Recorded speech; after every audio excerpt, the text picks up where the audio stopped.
Hi, everyone. I'm Sarabeth Berk, and welcome to Becoming More Than Your Title. This is a series I do where I talk to really interesting professionals about how are they more than their job titles? Because you probably feel that your job title doesn't represent you, right? I know I had that a long time in my career, and I just felt my job title minimized me. It didn't represent all the things I did.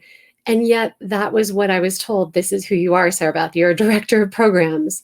Well, this predicament of who are you and what do you do is the reason I started this series. I actually have become a leading researcher of hybrid professional identity. And if you haven't heard about that before, I'll give you my quick definition. A hybrid professional is someone who has multiple professional identities and works at the intersection of them. So, this integration point between identities is a whole new identity. It's a hybrid one. And that's actually where someone's secret sauce and unique value comes to life because you're combining identities together. You're not just multiple identities. Now, this concept has sort of been hidden and unspoken for much of the workforce. People don't know they can be a hybrid professional. And I didn't either. But I started on this research path, and that journey led me to understanding it's not just about wearing a lot of hats, it's that some people are actually intersecting them. That's what I found for me. And this idea has become has become a revelation for many that I speak with. And that's why I started this series. So Jenn DeWall is my guest today. Her background is very interesting. She started as a a camp counselor, into merchandising, into leadership coaching. She has a podcast called The Leadership Habit, and I'm so excited to jump in and talk to her about how she thinks about the different parts of herself and how they fit together, which makes her a hybrid. So here comes Jenn.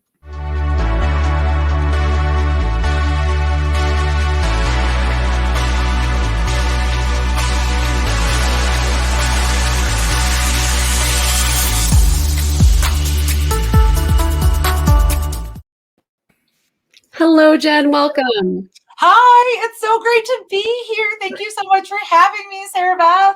Oh, I couldn't wait. You and I I was on your podcast, and now I get to reciprocate and ask you questions about your hybrid professional identity. So this is going to be fantastic. Jenn, the way I like to kick this off is just diving in with who are you? How do you answer the what do you do question? So tell us your answer to that. Oh my gosh. And that's, I feel like some days I would answer that differently based on Mhm. what's on the plate. But at a high level, if I describe who I am, I'm a leadership coach. I'm a motivational speaker. I'm a podcast host. I do voiceover work. I do leadership training and I do executive coaching. I'm trying to think of everything. And then of course I have my volunteer board positions where here in Colorado, I'm the director of the National Speakers Association Speaker Academy. So that's helping people become and make a business of speaking. And then I also am the co-chapter president of a networking organization called Elevate. And there I also lead different executive coaching programs. And I'm also part of numerous too many, right? Too many. But I love it all because it all plays to my strengths. Jenn, this is exactly what tends to happen. You are not alone. When I ask people, what do? They are so many things. And it kind of becomes this list of this and this and this and this and this, because that's how humans are in their work these days. And at the same time, who are you really? Like, do you have an answer of how you really see yourself amongst that list of things? Oh my gosh, if I had to answer that, I would say I am a person that is hopefully inspiring you to be intentional with how you show up in your life. And whether that's through the podcast interviews, getting you to be, to actually have those thoughts that maybe can change your behavior, or maybe it's helping people in the leadership classes that I do on behalf of CrossCom to help them think, how can they grow to make a different impact? I really want people to see their full choices in life and to act intentionally. Oh, I want you to remember that. I'm so glad this is being recorded because that to me just summarized the list of things you gave us, which is a lot of what I look for and help people see is you are the sum of those parts. How do these things relate together? And you talked about inspiring and motivating them and helping them connect, what they're doing in the world, which is great work. I know that you didn't start here though. This world of leadership development and coaching is sort of I don't know, you've grown into it. So tell us a little bit of that backstory of where you started and how you got here. Sure. I'll say that in terms of my leadership journey, I was that individual that probably wasn't the coolest person in high school. No, I know I wasn't. And I really just fell in love. I had a teacher that influenced me to attend leadership camps when I was 16. And I just found all of the tools that I learned there not only helped me deal with my challenges of just being, a teenager and what challenges I had personally, but then also really helping me relate with others. And I continued this leadership journey and thinking that it was great, but I never saw it as a career. So when I Yeah. went to college, I took Dale Carnegie classes. I thought it was so fun, but I always looked at that as more of a hobby. Mhm. And then when I graduated and took my first job working at a department store, I got there and I was actually just observing all these behaviors in there. I had the initial realization leadership is a myth. Are you kidding me? Companies don't follow this stuff. Like people don't care about that. So I actually just put that away. I was like, Mm. this is actually just one of those things they teach you in school that no one actually adheres to. And I put that away. And I started my journey in merchandising and I worked there for about 8 years. And when I made the turning point to realize that that wasn't for me, was about 4 years into my career. I was placed into an executive MBA program. I ran into issues with getting promoted, which was really difficult because I was a very success driven person. Mm. But it was, I'm going to call it emotional intelligence issues on myself, also just not a great set of leadership that I had. And while I was there, they kept asking me to do things. Jenn, will you train someone? Jenn, will you go to this university and teach Mm. this class? Jenn, will you do this? And I just found like that was really my passion. And so in 2013, I enrolled in a coaching program and I started my business in 2014. And there I started with I didn't even actually start with leadership because again, I was still a little jaded. Yeah. I just come off of like really bad leadership and to some extent. And I'm like, again, I don't know. I guess no one cares about this. It's just the thing they say they care about. And so I just started with coaching individuals on helping them find their careers. But as I kept going through it, I recognized that leadership is part of it. If you want to be successful in your career, if you want to determine or find that next opportunity, you've got to show up as a leader. And there it just kind of moved into, I would say everything just happened more organically. A leadership company, I worked with them. Their name is Crestcom, and I developed their leadership classes. And there they saw my passion, and then they started having me facilitate. And then we started a podcast. And so everything just rolled. And I think it all rolled once I actually became really intentional about what my strengths and passions were. Yeah. And not just reacting to the opportunity and just saying, actually, what do I want to do? Oh, this is so great. I'm hearing so much of, first of all, for you, unlike others, you saw that leadership was something that could be taught and learned and thought about from a very young age. I think you said in high school you were learning about leadership. I was a nerd. You were a nerd. You were way ahead of the curve. I had never even heard of that when I was in high school. But then you were like, I didn't think this could be a career. And then you end up kind of in the corporate world and under organizations and feeling the mismanagement and dysfunction. And you're like, forget this leadership stuff. Yeah. But eventually you came back to it because there was sort of an inner compass that, maybe was calling you like, this is a thing that you like, or think about this. And you've also just kind of like walked into who are you? Like, what does leadership mean? How can you be a leader of leadership, right? Yes. Really interesting thing. Absolutely. How can you, I think initially I don't know if I just didn't see myself again because I was programmed to kind of believe that like leadership was not a thing you could make a career out of. You have to Mhm. just get a corporate job. And yes, you can express leadership and show up as a leader, but it's not necessarily something that companies are doing or really actually. And of course they're doing it to an extent, but it's not something that they actually value. And so let it go. And I was also young because the Yeah. thing about leadership, and I get that too a lot, is that even when I first started my career, I would get, Jenn, you're too young to know about leadership. You're too young to Mhm. know about this. You're too young to know about that. And I think hearing that kind of you're too young also made me think, well, maybe I can't do this. But Right. when you really think about what leadership is, it is about being intentional with how you show up, how to manage these relationships, how to take Mm. accountability for your actions, and then what outcomes you actually achieve or don't achieve. And I had to actually really push past a lot of maybe the naysayers. And Yeah. I'll even say with coaching, when I went into coaching and I told people, oh, I'm going to go get my coaching certification. I'm so excited, because it was still not maybe as popular back in 2013. It was growing and it's been around for quite some time. People looked at me like I was going to be doing a unicorn type of like trick and magic. Like people still didn't understand it, but yet I had to be like, no, this matters. This is important. You can make fun of me for being a life coach. That's fine, but people need it. And I knew that because in corporate America, I had peers that were told, oh, by the way, because you're wearing, I'm going to give you some really fun things, a belt buckle that looks that way, we can't promote you. Or you're wearing boots with leggings and that's not going to work here. Because I worked in a different type of environment. Or like the losing weight. There were all these things. And hearing that stuff and kind of counseling my peers, okay, like, you are still great. These comments actually don't make sense. This is one person's interpretation and you've got to push past. And so I knew that there was a case for coaching. It's just that I also had to stand up to the people that didn't know what it was. So what I'm hearing a lot of is you were becoming identities people told you you were or needed to be. And this friction and tension of, you knew you were interested in leadership and you knew you wanted to make a difference, but at the same time, people were telling you you were something else and you were trying to fit.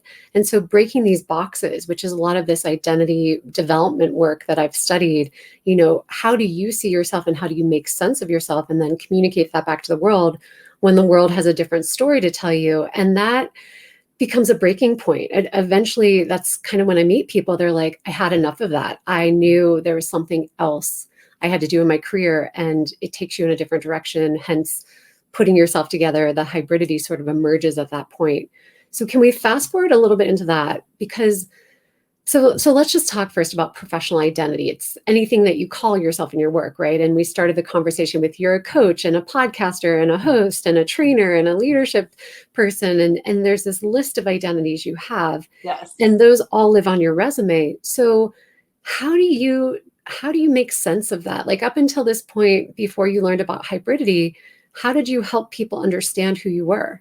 I think until really understanding the concept of hybridity, it was always kind of siloed.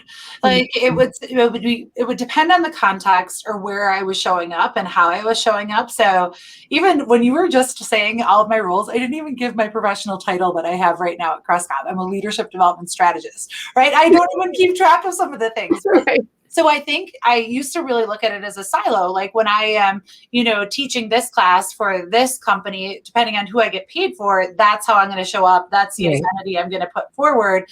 And I think it took me a while to finally have the confidence to say that I am actually all of these things and I work with all of them. I support all of them. I find value, but it was really difficult to kind of understand who I was because I feel like I was always missing something too. Someone would say, oh, what do you do? And I would be like, oh, well, I help, people develop confidence to be a great leader. But then I wouldn't say that I speak. I wouldn't even plug the podcast. I wouldn't say insert. So it was very siloed and it would all just depend on the conversation. And I still actually kind of struggle with that because I don't want to also inundate people with information that they frankly may not care about. Completely, right? That's striking that balance between how do you show up as your full self with these multiple identities at the convergence, but not overwhelm people, but also be authentic to you and not silo yourself. And I see this with hybrids who are sometimes, I call it in their emerging stage, or a hybrid can, choose to just show up as one identity. They don't have to be a hybrid all the time. But there are these lines we're trying to play with because of social norms or expectations of how am I showing up at this moment? What does a client or employer need me to be or want me to be versus how I want to be? It's a lot of decision making we're doing subconsciously, and I can hear that coming through. So today, what I'm hearing, though, is you made a big pivot in about 2013, 14, where you went out on your own and said, I'm starting my own business, which I think is sort of when the power shifted. Does that sound right for you when you kind of took the ownership and said, I'm going to be this, as opposed to being in these organizations? Does any of that land? Tell me more. What's coming up? Yeah. I mean, when I think about when I had to pivot, I recognized that I would get feedback and, my job, like, Jen, we really need you to be more vanilla. We need you to be more of a yes man. You laugh too much. You need to stand up straight. I can't even tell you the ridiculous feedback that I received because that feedback, I know that I can laugh about it today because it's X amount of years later, but it actually was really debilitating and completely killed my confidence. I didn't have any self-worth and my own value. And what I didn't see is, Jen, you connect people, you build relationships, you help them in that way, because I felt like if I wasn't successful in that career in merchandising, then who was I?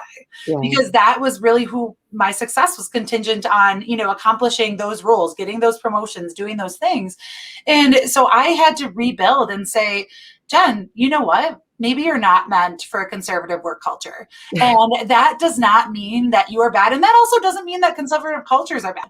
But it's also understanding that that wasn't the right fit for me. And just because it wasn't the right fit doesn't mean that I can't add value in a different way. And I think the ultimate pivot that I really decided when I walked out of those doors is, I'm like, I will always be guided by the primary value of being authentic.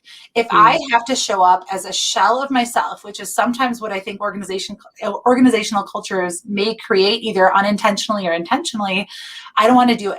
I don't want to pretend I'm someone I'm not. I don't want to walk around and just try and mute myself to make sure that I'm great for you. Like, I wanted that control to always be authentic. And that's always the thing that sticks with me before I even take on an opportunity, is if I can't be authentic, if I can't giggle, if I can't say ridiculous things, if I can't make jokes, I can't do it. And that's okay, that someone else will do it, but that can't be me. And I also do that with my coaching clients. I will say, hey, this is how I coach. If that doesn't work for you, that's not a problem. There is definitely a coach out there for you. But I do not want to impede my ability to coach you by trying to show up as someone that you want me to be. Oh my gosh. A big piece of what I, excuse me, just heard you say is about internal versus external validation, right? So other people were telling you, don't laugh too much, don't be a certain way. And eventually you were like, I need to know my own self-worth, and you guys are squashing it and killing my self-esteem.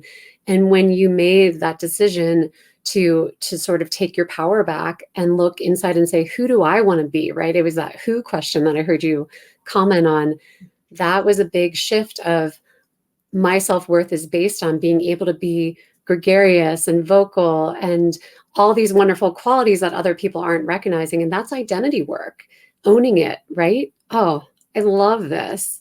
Yes. And I guess, like, my message to anyone that's in a job right now where they feel like they're not getting their full value is, first and foremost, your parents didn't birth you for the job that you have right now, right? So when you were born, it's not like they anticipated, oh, Jen is going to be working for this company. No, you can always change, but you have to take the accountability for making the change, because you can blame, you can get frustrated, you can, dislike all of these things, but ultimately the only person that can control your happiness is you. And you know what? It doesn't have to be the way that maybe the cultural norms are set up, where you graduate college and you get this job and you find a power job. It can be whatever you want it to be. And you can always pivot. I think those are messages that we're never given. And a lot of people put the pressure that when you graduate, you've got to figure it out. And that's got to be the thing you stick with. Well, I've had careers at 30 and I'm still, I feel like, evolving. And when I don't like this, I'm going to go to something else. I love this, Jen. You're also bringing up 2 points I heard, which is definitions and labels, right? So the labels that people give us or that we think we're supposed to be, I'm supposed to have X job and X title. Well, who said? And what does that label even mean? And then defining our own identity for ourselves, I think, is the journey of our career path. So people are changing jobs a lot, even across industries. So if you go from a creative field into a more analytical or data-driven field, those are very different spaces and you're going to show up differently. So you get to redefine yourself how you want it to be. Yeah. And you created Jenn DeWall Coaching, which is its own enterprise of speaking and life coach and advice and facilitation. But then you're still kind of consulting or working in other businesses too, helping them do leadership work. So you've got this very multifaceted universe, I believe, of what your hybridity is today. How does that feel for you to be in this space where you're at now in your career? I love it. I love it because I'm doing what I like, and I like it right now. Hopefully I continue to like it for multiple years, right? I want to keep doing this, but that's always the thing in my back of my mind. Again, if I don't like it, I will change it, but I love it. I love the opportunity to own my own business, to connect with individual clients, to go into different organizations and speak about empowerment and confidence and authentic leadership. Those are the things that I just love. But then I also love working for Crestcom, which is a global leadership development organization. There I host a podcast on behalf of them. I teach their classes and monthly webinars. I love it. I feel like I am actually finally being able to contribute my strengths in a meaningful way and not in this muted, Jen, will you please show up wearing a sheath dress and just look like this and smile and nod. I can actually just be myself. And it's, oh my gosh, I'm just so grateful. I'm so lucky, but it's not to say that I had to work, right? You had to overcome the resistance and that self-doubt that says, well, maybe you should just get that job that, will give you the paycheck, you can clock in and out. But it doesn't come, it comes with its challenges too. I mean, to be a hybrid professional, we talked about this and kind of the prep, email can be so difficult, right? Even those little things of trying to manage the client expectations in one email platform to another, and still creating a great experience. So as much as I love it, there are still pieces that are challenging. I don't want to pretend it's just totally. The expression of rainbows and butterflies. It's not that. That's a still iterative work in progress. Yeah, no, that's really great to just get to the reality check of all this. Just because you're more in your power, you get to decide who you are and show up how you want to show up. It doesn't mean the systems and processes get easier. There's still the complications of running your own business and being accountable to different clients and organizations and their tools and email systems. So there's that. It doesn't mean everything fits together perfectly. The difference, though, is the energy. That's what I'm hearing behind you, that you feel like you're doing the work you want to be doing and you don't compartmentalize anymore. I think you also told me when we were warming up, clients know you, right? They're not just getting one version of Jen or one side of you. You show up and you feel they know you do these other things. They know you have these different parts. It's not like you have to hide or feel sort of unsure about how much you share. And they're okay with that, right? Whereas before, maybe that wasn't the case. What do you think? Now, absolutely. I think people absolutely know who I am, what I'm a part of, what my hands are in, because it's a lot of different things. And I do show up authentically because, again, that's important. I know that authenticity is I know it's an overplayed word, but it's one of my most important values because I never want to go back to not appreciating my own differences. But is it still, I guess, to go back to really thinking like, I understand it like that. I love it like that. But does everyone, in the beginning, I think it made it difficult because it was still a confidence thing of really saying like, oh, I am this and I am that, and really taking ownership over who I am, because I was so used to, and you talked about validation before, I was so used to someone else telling me who I was and what my value was. And so then to take the reins and say, no, this is my value and this is what I know I do well, that absolutely takes confidence, and it takes practice and kind of that continuous, yes, you can do it. So I think that was a journey to kind of come to that. And in the beginning, it was really, really difficult. That is the last step when I do my 5-part framework. It's owning it. It's the confidence, because that's exactly what I've seen with people. They sort of arrive at this new conclusion of, oh, I understand why I have so many different hats and why those hats are relevant and connected. But can I tell the world about that? Or what are they going to think about me? Or how do I share it? Is it appropriate? And there is sort of this transition period of testing and getting comfortable. And so arriving in that full confidence of, this is who I am. And also having clarity, it goes back to the communication and confidence part. So I'm really glad you just mentioned that too. Yeah, in the beginning, it also was difficult to not compartmentalize because I also didn't want someone to think that I maybe was not acting in their best interest, or I was not prioritizing them in the way that they needed to be. And then I also just needed to develop a lot of trust. Like, I know who I am. I know the type of, or how I want to show up, as whether it's an employee, whether it's as a business owner. And I needed to lean into that and just say, yeah, there's not a playbook for this. Doesn't mean you can't write one. Well, you're going to keep writing it. Oh, exactly. This is a journey, right? And I do think hybridity evolves over time. People don't wake up and graduate from college as a hybrid. Right. It's sort of a learned thing of navigating these intersections, testing them, owning them, and then feeling it, but continuing to evolve. The last question I have on my mind about this is value.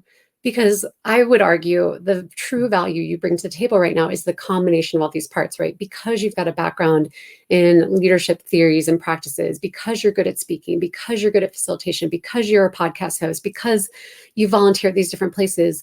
those connected areas are what makes you so amazing and unique. Do Yeah. you feel that you are in that value space and like this is why you are so vital to organizations? Absolutely, because if I think about my exposure points that I have for people, whether it's when I go into, doing my own speaking event and then I bring that back to Academy, like, hey, here is where I totally missed the mark at doing my Mhm. pack, or where I would have done this differently on my, when I bring up my first keynote, I think about the mistakes that I made. the when you can truly merge them, then you just have so much more value, because of what I do is so much of sharing. Yeah, it's just sharing experiences, stories, educating. And so I just have so much Yeah. data to Yeah. be able to pull from different vantage points, from different people around the world, because I don't work exclusively in Mhm. the US. So I love that. And I think that that makes me just better at what I do because of the visibility that I have, even to cultural constraints, to Mhm. gender constraints, to different community aspects of it. So I think that's the sweet sauce. If you just put me into one silo, I Mhm. don't think I would be as valuable. Okay, that's kind of the premise of all my research right there. Your intersections are your truest you, your unique value, and the secret sauce. I mean, you just said it because you're integrating and synthesizing, as you said, data points from all these different fields of knowledge or areas of expertise. I call them your different identities. And if you didn't get to blend them, you can't play off of them, right? Like the recipe is missing key ingredients Right. essentially. Right. Doesn't taste Well, as good. Well, and if you think about leadership and if you think about how people learn, it's really so much through shared experiences, it's through Mhm. stories. And by being able to connect these different experiences to different people, it builds relatability. It helps people see that they're not alone. And ultimately, to be courageous in how you show up in your life, right? If we're talking about coaching, if we're talking about leadership, you need to understand that your struggles are not your own, that other people have been there, and that you're not abnormal or weird or getting it wrong. We're all just trying to do our best. And so I love that, because I think it really helps people be a little bit kinder to themselves Mhm. by sharing that. That's kind of the message I have that I'm trying to bring too is we need to do identity work in organizations because when people can show up and share these different identities, they're sharing their value and then they're being seen and then collectively we're able to engage more, feel more fulfilled and I think have higher performance because people feel more seen. Yes. Yeah, this is good. Okay, we might have to do a part two, Jen. This is so fun, but I'm going to wrap us up here. So, Jen, if people want to follow up with you, where can they find you? Let's tell them how to get in touch. Yeah, they can go to Jenn DeWall Coaching. That there you'll be able to either connect and book a consult if you wanted to talk to me about coaching, how I can help you be more intentional, be more confident, and be the leader that you want to be. You can hire me for speaking. You can also find me at crestcom.com if you ever want to see monthly webinars, or you can go to our podcast, The Leadership Habit. I mean, gosh, Sarah, like I feel like there's just so many, but the really, like, if you want to come and talk to me, like, come and talk to me. I would love to connect with you on Mm. any of those platforms, just to help you be more intentional, to help you be courageous and how you want to live your life too. And whether that's, being a great leadership or a great leader and thinking, what can I do to actually transform my culture? So I'm Mm. just here to help you show up as the leader that you want to be.